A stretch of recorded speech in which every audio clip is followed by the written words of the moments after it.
Hello dear bankers, welcome to EduTap and welcome to Jab on the Go series. In today's session lecture 42 हम discuss करेंगे types of borrower from module P, which is very important topic from examination point of view. Jab on the Go series का मतलब क्या था और हम क्यों लेके आए थे? देखिए on the go चलते फिरते कहीं से भी ना 15 से 20 मिनट के रिकॉर्डेड सेशन आप देख पाएं और आपकी JIB मई 2026 की अच्छे से प्रिपरेशन हो जाए। तो इसी के साथ मैं आपको बता दूं एक फ्री ई बुक का लिंक जो डिस्क्रिप्शन बॉक्स में दिए। इस ई बुक में आपको क्या मिल रहा है, इंपॉर्टेंट टॉपिक की लिस्ट और उनको कैसे अप्रोच करना है। PYQ since 2023। पीवाईक्यू आपको क्या बता रहे हैं, किसी भी एग्जाम का रियल पैटर्न कि किस तरीके के क्वेश्चंस बार बार पूछे जाते हैं।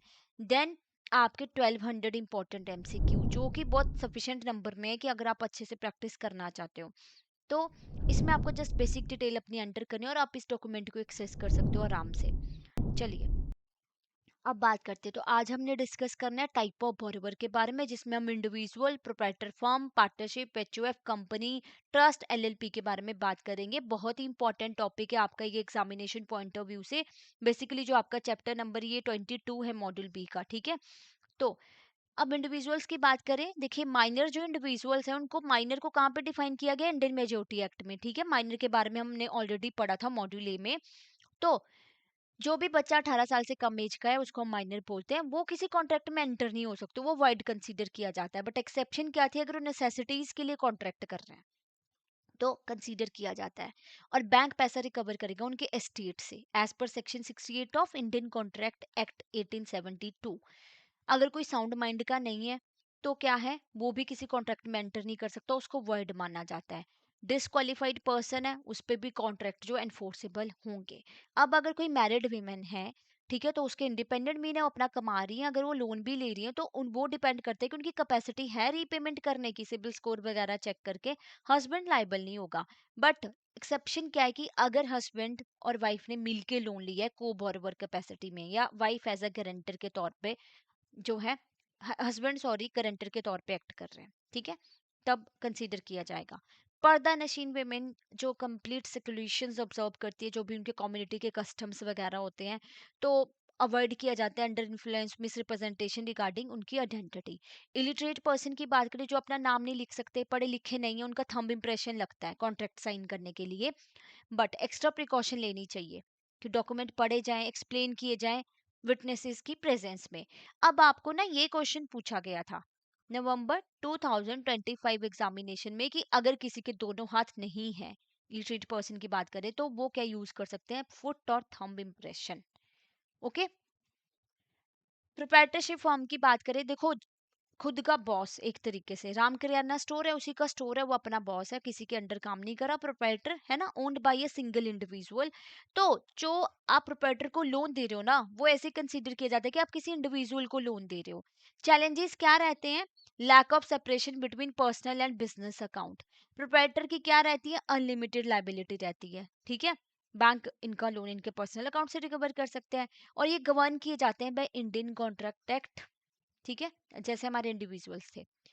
Partnership form, it is govern by Indian partnership act 1932। कब फॉर्म की जाती है, जब दो या दो से ज्यादा लोग एग्री करते हैं कि उन्होंने profit of the business share करना है। पार्टनरशिप फॉर्म डिफरेंट नहीं होती अपने पार्टनर से, पार्टनर कलेक्टिवली ही रिस्पॉन्सिबल है बिजनेस के लिए। सेक्शन 18 क्या बोलते हैं इंडियन पार्टनरशिप एक्ट का, कि पार्टनर क्या है, एजेंट है फर्म के लिए for the purpose of business of the firm, ठीक है। अब पार्टनरशिप फॉर्म में पार्टनर की क्या है, इम्प्लाइंड अथॉरिटी होती है to act on behalf of the firm for ordinary business activity. इसमें क्या आता है कि आप पैसा बोरो कर सकते हो, सेल कर सकते हो और प्लेज कर सकते हो प्रॉपर्टी को। एक होती है आपकी नॉन ट्रेडिंग पार्टनरशिप, जैसे फर्म होगी सॉलिसिटर की, अकाउंटेंट की, जो इन्होंने बनाई होती है लॉ फॉर्म्स वगैरह, है ना। अथॉरिटी यहाँ पे लिमिटेड होती है, क्या कर सकते हैं वो, साइन एंडोर्स कर सकते हैं चेक।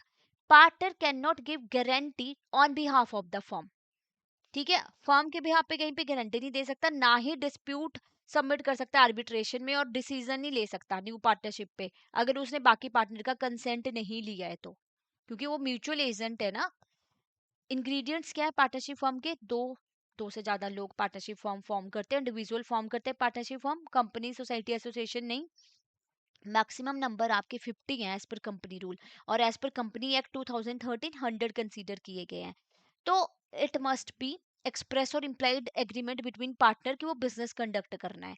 लीगल बिजनेस के तौर पे फर्म एक्ट करती है, शेयरिंग होती है प्रॉफिट और लॉस की, कई जगह पे पार्टनरशिप प्रॉफिट ही शेयर करते हैं। बिजनेस किसी सबके द्वारा भी चलाया जा सकता है और किसी एक के द्वारा भी चलाया जा सकता है। ठीक है, यहाँ पे पार्टनर क्या है, म्यूचुअल एजेंट्स है, मतलब एक होता है सीक्रेट पार्टनर या आपका स्लीपिंग पार्टनर, राइट। कहने का मतलब क्या है कि अगर कोई स्लीपिंग पार्टनर है, वो डे टू डे बिजनेस में तो पार्टिसिपेट नहीं कर रहा, ठीक है। ए बी सी तीन पार्टनर है, ए आपका स्लीपिंग पार्टनर है, बी और सी ना डेली बिजनेस चला रहे हैं, तो ऐसा नहीं है कि इसके राइट कम हो गए कुछ, ठीक है, उसको भी इक्वल राइट मिले हैं, उसका भी पैसा लगा है पार्टनरशिप फॉर्म में। रजिस्ट्रेशन ऑफ पार्टनरशिप फॉर्म की बात करें, मैंडेटरी नहीं है बट हाईली एडवाइजेबल होती है। अनरजिस्टर्ड फॉर्म जो है वो ऑपरेट कर सकते हैं लीगली, बट लिमिटेशन क्या है, वो थर्ड पार्टी और पार्टनर को सू नहीं कर सकती, कोर्ट केस नहीं कर सकते उनके खिलाफ। अगर दो पार्टनर का आपस में झगड़ा हो गया, पैसे नहीं दिए एक ने, तो अगर अनरजिस्टर्ड फर्म होगी ना, तो वो दूसरे पार्टनर को के खिलाफ केस नहीं कर सकते और ना ही थर्ड पार्टी के अगेंस्ट आप केस कर सकते हो। रजिस्ट्रेशन क्या सर्व करती है, प्रूफ ऑफ एग्जिस्टेंस, और प्रोटेक्ट करती है फॉर्म के राइट। एप्लीकेशन सबमिट की जाती है रजिस्ट्रार ऑफ फॉर्म को within 1 year of formation. तो इसमें क्या रहता है, फॉर्म का नाम, business location, name, addresses, joining date of partner, duration of form, certificate of registration मिलता है after recording the detail in the register, and record changes जैसे डिसोल्यूशन करनी है, विड्रॉल करना है पार्टनर का, ये सब कुछ रिकॉर्ड किया जाता है। क्या राइट और ड्यूटीज रहते हैं पार्टनर के, देखिए डीड ऑफ पार्टनरशिप में डिफाइन किया होता है। पार्टनरशिप डीड सबसे इंपॉर्टेंट रहता है, जो बैंक को पता होना चाहिए। इसमें सब कुछ लिखा होता है, बैंक अकाउंट, बोरोविंग पावर क्या है, साइनिंग चेक अथॉरिटी किसके पास है। मैनेजिंग पार्टनर कंडक्ट करता है business on behalf of other. Bank को इंश्योर करना पड़ता है कि पार्टनरशिप डीड के अकॉर्डिंग ही बिजनेस हो रहा है, पार्टनर का क्रेडिट डेबिट वहीं से आ रहे हैं कि नहीं। मैनेजिंग पार्टनर के पास अगर अथॉरिटी नहीं है तो कंफर्म किया जाएगा with all partner. Insolvency of firm, अगर पार्टनरशिप फर्म आपकी इंसॉल्वेंट हो जाती है तो जो फर्म है ना वो इमीडिएटली स्टॉप कर देगी कोई भी ट्रांजैक्शन इस अकाउंट में, चाहे बैलेंस क्रेडिट में है चाहे डेबिट में। अगर आपका बैलेंस क्रेडिट में है तो बैंक अगर सेट ऑफ नहीं लगा रहा अभी डेट के साथ, तो वो हैंड ओवर कर देगा पैसा ऑफिशियल रिसीवर को, जो कोर्ट के द्वारा अपॉइंट किया जाता है। बैलेंस अगर डेबिट में रहेगा तो बैंक को प्रूव करना पड़ता है debt before court to receive payment from official receiver. ये तो होगी फर्म की इंसॉल्वेंसी की बात। अगर कोई पार्टनर इंसॉल्वेंट हो गया, बैलेंस क्रेडिट में है, तो फ्रेश मैंडेट लिया जाता है बाकी पार्टनर से कि जो उसके द्वारा लगाए गए चेक थे पहले उनकी पेमेंट करनी है कि नहीं करनी है। डेबिट में अगर बैलेंस है तो क्या है फिर, नया ही अकाउंट एक तरीके से ओपन किया जाता है कि क्लेटन रूल ना लगे। ओके, अब अगर पार्टनर की डेथ हो जाती है तो फर्म डिसोल्यूट हो जाती है। बैंक को स्टॉप करने पड़ते हैं ट्रांजेक्शन्स, जिस भी रनिंग क्रेडिट फैसिलिटी जैसे ओवरड्राफ्ट वगैरह, क्रेडिट कैश क्रेडिट में, क्योंकि लाइबिलिटी जो पार्टनर डिसीज पार्टनर की वो सेटल करनी पड़ेगी। बैंक अलाउ कर सकते हैं transaction in a separate account to ensure कि जो फर्म का बिजनेस है वो एडवर्सली इफेक्ट ना हो। ठीक है, पार्टनरशिप पार्टनर की डेथ हो जाती है तो फर्म क्या हो जाएगी, पूरी स्टॉप कर दी जाएगी ट्रांजेक्शन्स। अब ये भी आपको पता होना चाहिए कि पार्टनरशिप फर्म में पार्टनर की अनलिमिटेड लाइबिलिटी होती है। ठीक है, अगर पार्टनरशिप फर्म का लोन नहीं चुका पाए तो पार्टनर से पर्सनली रिकवर किया जाएगा।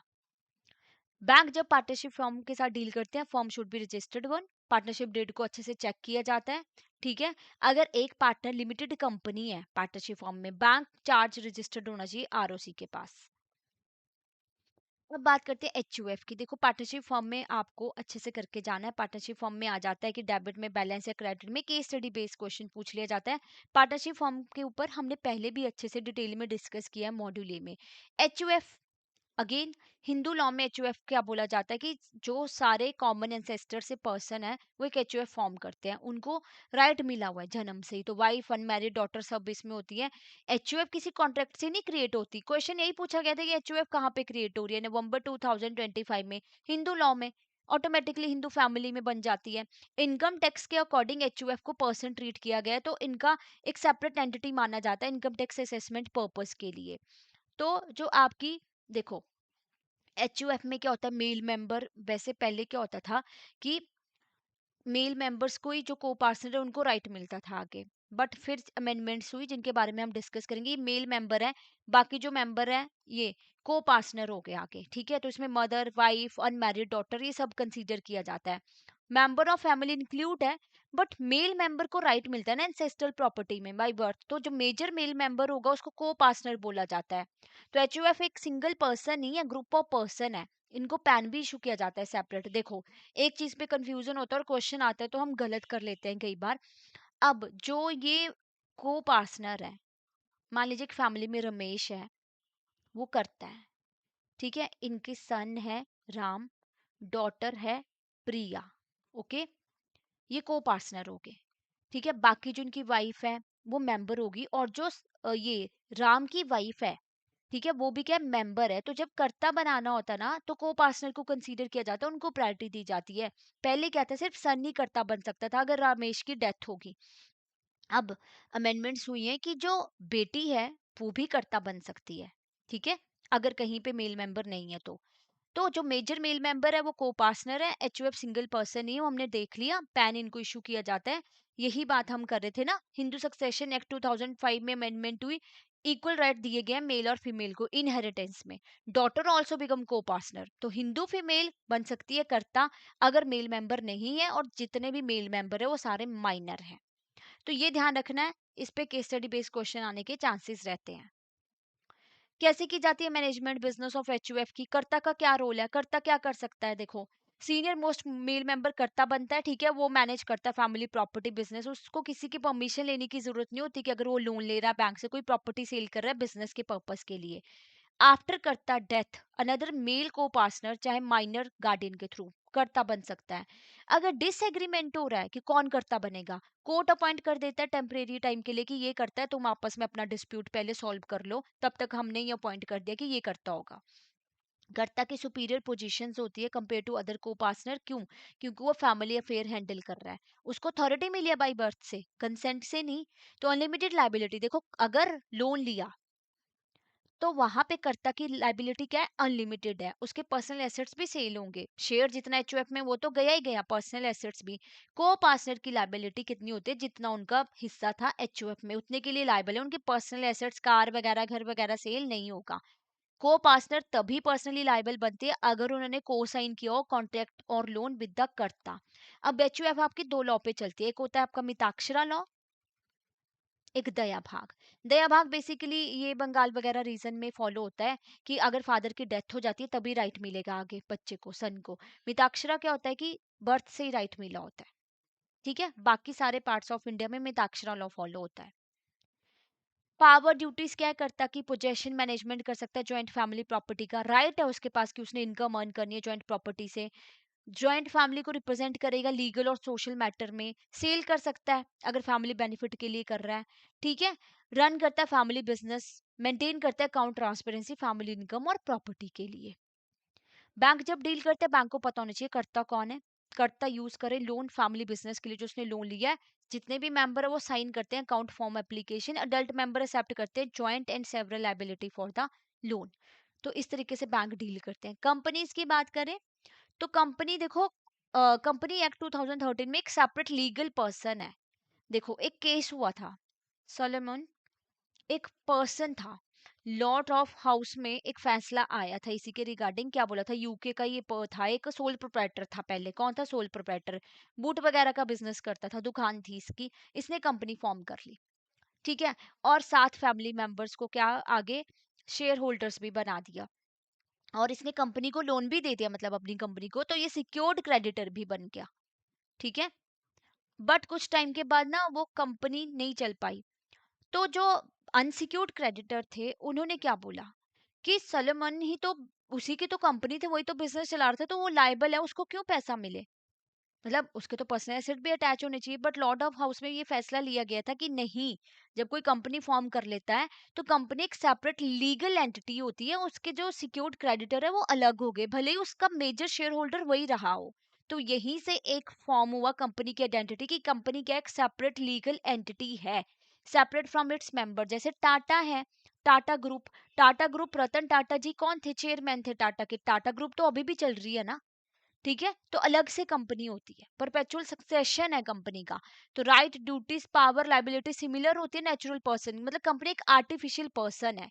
तो कंपनी एंटर कर सकती है कॉन्ट्रैक्ट में, उन कर सकती है प्रॉपर्टी, सू कर सकती है, लीगल केस हो सकते हैं। टाइप्स ऑफ कंपनी क्या है, private public government. Article of association में रिस्ट्रिक्शंस दी होती है, नंबर कितने होते हैं मेंबर के, 200, है ना। प्रोहिबिटेड किया जाता है कि पब्लिक टू की वो सब्सक्राइब नहीं कर सकते किसी सिक्योरिटी और कंपनी में। पब्लिक कंपनी की बात करें तो शेयर्स आर फ्रीली ट्रांसफरेबल, कोई रिस्ट्रिक्शंस ही नहीं होती नंबर ऑफ मेंबर पे।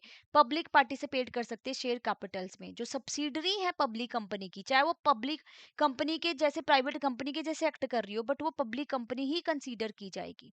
Government company, central government, any state government जहाँ पे उनके लेस देन से 15% शेयर्स नहीं है, जैसे बेल, सेल, स्टील अथॉरिटी जो है इंडिया की, है ना। सब्सिडरीज भी काउंट की गई है यहाँ पे।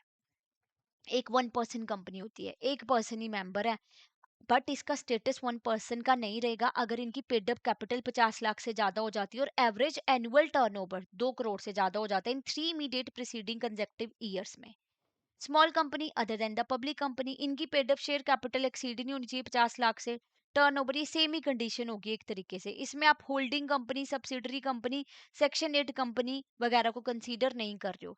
सब्सिडरी कंपनी, होल्डिंग कंपनी क्या होती है, जैसे रिलायंस है, मान लो होल्डिंग कंपनी है, इसकी सब्सिडरीज आगे हैं, रिलायंस ट्रेंड्स है, ठीक है। बाकी जो सब्सिडरीज के तौर पे एक्ट कर रही है, होल्डिंग कंपनी रिलायंस का मेन कंट्रोल है उसके आगे सब्सिडरी कंपनीज पे। फॉरेन कंपनी जो आउटसाइड द इंडिया बनी है, ठीक है, बिजनेस प्रेजेंस उसका इंडिया में भी होगा, बिजनेस एक्टिविटी वो इंडिया में कंडक्ट कर रहे हैं। होल्डिंग जैसे कहा ना कि उसके एक और एक से ज्यादा सब्सिडरी कंपनी है, जैसे रिलायंस के एग्जांपल हमने लिया। सब्सिडरी, जो सब्सिडरी है अनदर होल्डिंग कंपनी की, अगर होल्डिंग कंपनी का कंट्रोल है इसके बोर्ड ऑफ डायरेक्टर पे, ओन और कंट्रोल करते हैं more than 50% of voting power, तो रिलायंस की आगे रिलायंस ट्रेंड है और जो रिलायंस पेट्रोलियम है, इस तरीके से सब्सिडरी कंपनीज। फिर ट्रस्ट की बात करते हैं तो गवर्निंग एक्ट फॉलो होते हैं प्राइवेट ट्रस्ट में, इंडियन ट्रस्ट एक्ट 1882, पब्लिक में ये पब्लिक ट्रस्ट एक्ट, बाकी रिलीजियस एक्ट्स भी हैं हिंदू ट्रस्ट के लिए, मुस्लिम रिलीजियस ट्रस्ट भी फॉलो होते हैं। ट्रस्ट क्या था, ट्रस्ट में 3 पार्टी होती है ना, हमने डिस्कस किया था पहले। एक ऑथर होता है, एक ट्रस्टी होता है, एक बेनिफिशियरी होता है। तो ऑथर ऑफ ट्रस्ट ने ट्रस्ट बनाया जिसमें उसने ट्रस्टी को अपॉइंट किया, किसके लिए, बेनिफिशियरी के लिए, ये वो एसेट्स को संभाल के रखे, ठीक है। तो ट्रस्टी का रोल क्या है, वो मैनेज कर रहा है ट्रस्ट को, किसके बिहाफ पे, बेनिफिशियरीज के बिहाफ पे। पावर और ड्यूटी उसकी क्या है, वो कहाँ पे मेंशन होगी, ट्रस्ट डीड में, ठीक है। इस पे लॉस लगते हैं related to type of trust जो फॉलो हो रहा है, जैसे पब्लिक ट्रस्ट में चैरिटी कमिश्नर, एंडोमेंट कमिश्नर जो है ट्रस्ट ऑपरेशन को सुपरवाइज करेंगे, मुस्लिम में मुस्लिम वालों का रूल चलेगा, हिंदू में हिंदू वालों का। तो बैंक जब ट्रस्ट के साथ डील करते हैं उनको ये इंश्योर करना पड़ता है कि ट्रस्ट की लीगल स्टैंडिंग है और जो भी लोन अप्रूव किया जाएगा वो कॉम्पिटेटिंग गवर्नमेंट अथॉरिटी के द्वारा हो। 3 party, author of trust, trustee, beneficiary. Trustee कोई उसका वो नहीं है, कंट्रोलर नहीं है, वो सिर्फ मैनेजर के तौर पे एक्ट कर रहा है, मैनेज कर रहा है फंड्स को। अब डॉक्यूमेंट क्या चाहिए होते हैं, रजिस्ट्रेशन सर्टिफिकेट, प्रूफ है लीगल एग्जिस्टेंस का, ट्रस्ट डीड, जैसे पार्टनरशिप डीड होती है वैसे ट्रस्ट डीड होती है।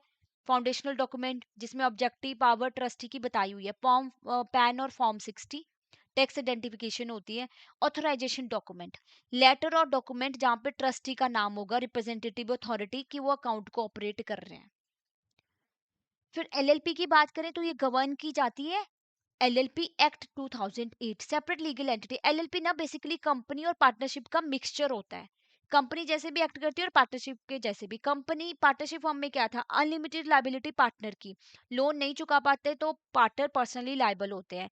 कंपनी में क्या होता है, शेयर होल्डर अलग या कंपनी अलग है, तो एलएलपी में क्या, लिमिटेड लाइबिलिटी, पार्टनर की लिमिटेड लाइबिलिटी है। यानी जितना उन्होंने पैसा लगाया ना, अगर एलएलपी में 3 पार्टनर है, एक ने 4 लाख लगाया, एक ने 5, एक ने 6, तो जितना पैसा लगाया उतने के लिए लायबल है, इनके पर्सनल एसेट सेल नहीं होंगे। मिनिमम 2 पार्टनर होने चाहिए, ठीक है। 2 डेजिग्नेटेड पार्टनर होते हैं, हमने पढ़ा था ना डेजिग्नेटेड पार्टनर के बारे में, इनको डीप इन चाहिए होता है मिनिस्ट्री ऑफ कॉर्पोरेट अफेयर से। डेजिग्नेटेड पार्टनर की जो लीगल मैटर्स में ज्यादा मतलब एक तरीके से रिप्रेजेंट कर रहे हैं एलएलपी को, आगे डील करेंगे।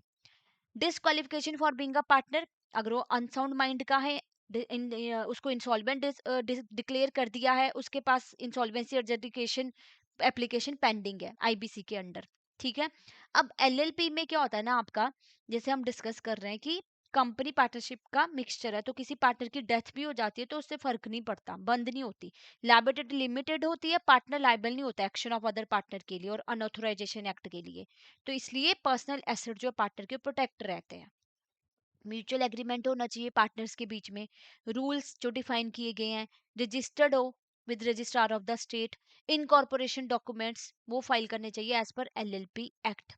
फिर ना आपकी क्या होती है, स्मॉल एलपी के बारे में भी डिस्कस करेंगे। अब डॉक्यूमेंट्स क्या चाहिए होते हैं, सर्टिफिकेट ऑफ इनकॉर्पोरेशन, जैसे बर्थ सर्टिफिकेट होता है हमारा, वैसे कंपनी और एलएलपी का एक सर्टिफिकेट ऑफ इनकॉर्पोरेशन है। Pan, registered office address proof, है ना, एलएलपी एग्रीमेंट, कोई और डॉक्यूमेंट जो बैंक डिमांड करते हैं।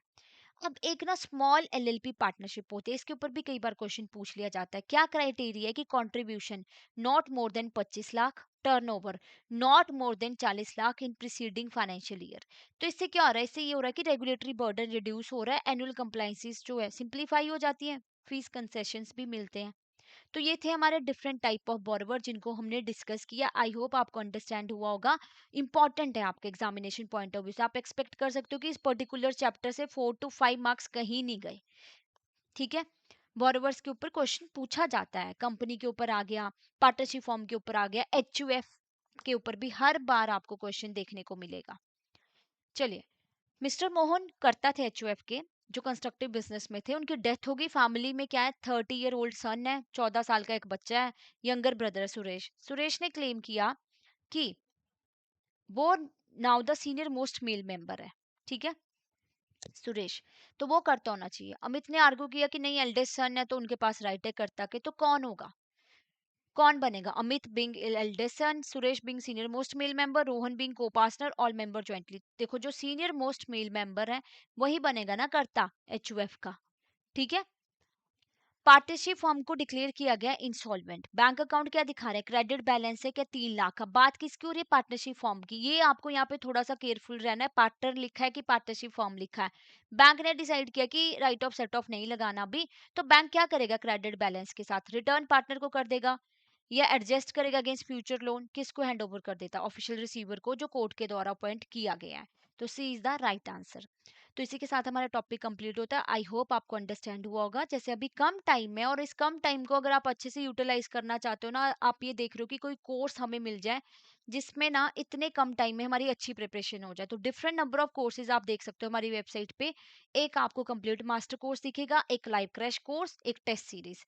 मास्टर कोर्स उनके लिए बेटर है जो डिटेल स्टडी करना चाहते हैं, आपके पास है टाइम रिकॉर्डेड क्लासेस देखने का। फिर just before the exam live classes होती हैं एक रिवीजन के तौर पे, तो मास्टर कोर्स में एनरोल कर लीजिए। कोड मार 80 टू गेट फ्लैट 80% ऑफ।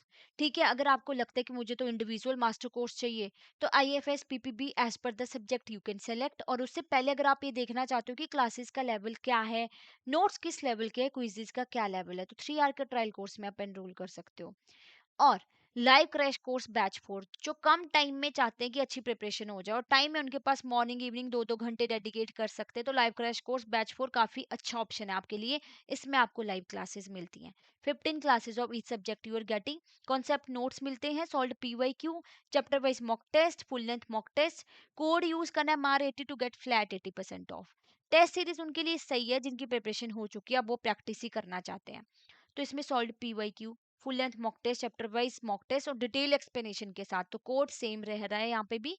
और अगर आपका पढ़ने का मन ही नहीं करता, ठीक है, आपको लग रहा है कि नहीं, वो फर्स्ट स्टेप नहीं लिया जा रहा, एक सब्जेक्ट से स्पेसिफिकली ज्यादा डर लग रहा है, तो मेंटर टॉक में एनरोल कर सकते हो आप। हर 15 दिन में एक टॉक रहती है जिसमें आप अपने मेंटर से अपनी प्रॉब्लम डिस्कस कर सकते हो। आपको डेफिनेटली कोई ना कोई सोल्यूशन जरूर मिलेगा।